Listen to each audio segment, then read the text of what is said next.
Hi, Lapbook back here. Oh, James is my name. Nice to see you.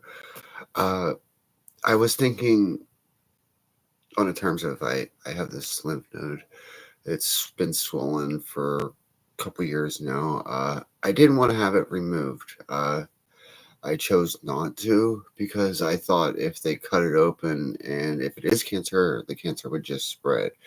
So I I didn't want to have other further testing because I'm afraid to die, and I don't want to know if I'm dying.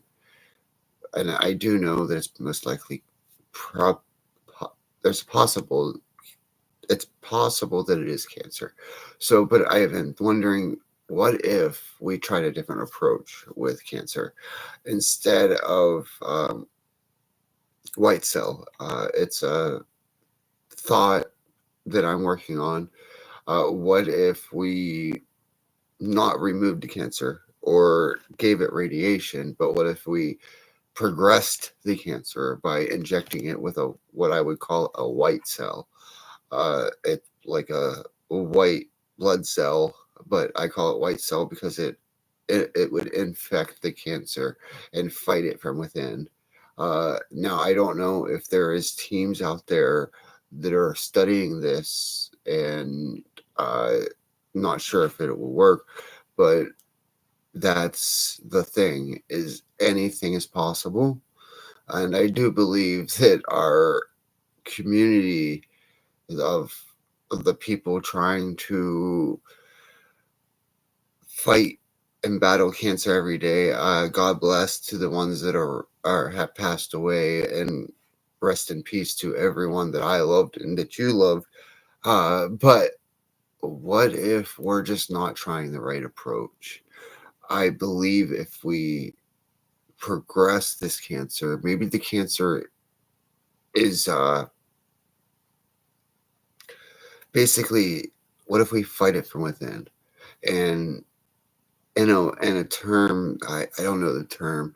I think it would be like basically giving it a good cell instead of fighting it with bad things like cutting it out. Like, you don't want to cut the body open, and all the infection just spreads, or you get infected by what comes in.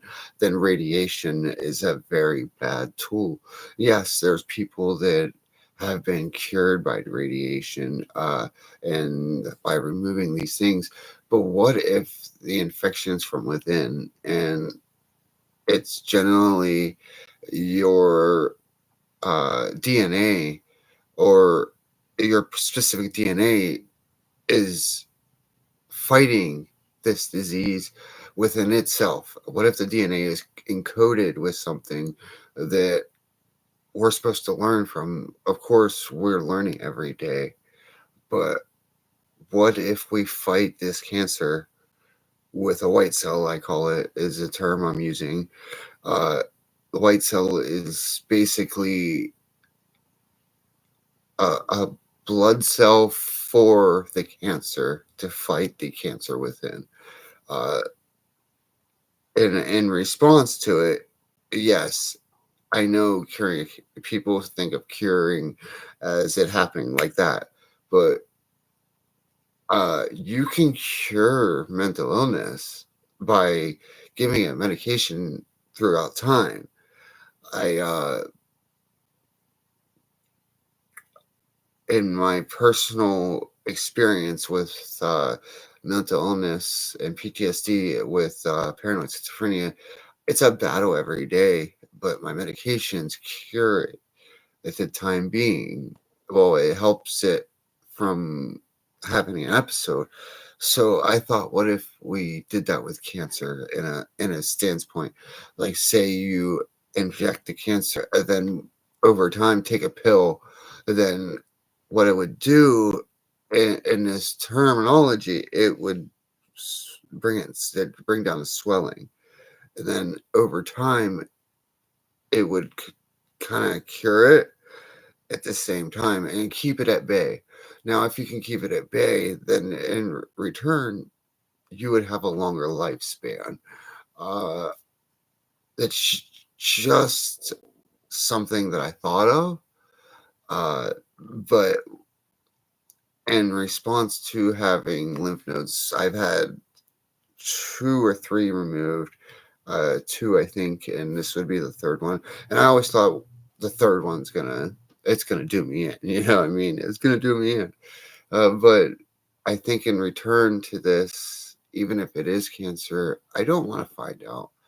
Uh, it scares me to find out because it's scary to think that you're going to die from something that billions of dollars go into to try to find out a cure. But in return to that, what if, like my grandfather, he gave his body to study for science. He gave his whole body to science. And that's what I want to do. I personally think it's a great idea to give your body for science. Like the Neuralink project that Elon's making, that's amazing.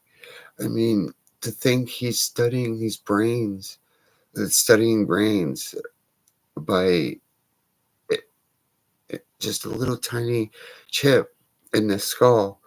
And he showed a demonstration with a pig where he could see through the pig's eyes. That's an amazing technology to exist, because what else can he see in that body? With Neuralink, we can decode the DNA from within, not from without. From without, meaning we don't need a third person's eye. We are in the eye of, it's just, in my experience with technology and being a victim of identity theft, somebody has been stealing my identity for years, and I'm just now finding out. I got a mail about it. I mean, rambling on, but in today's world, we can't trust ourselves with technology, but we can trust the technology at hand. Thank you.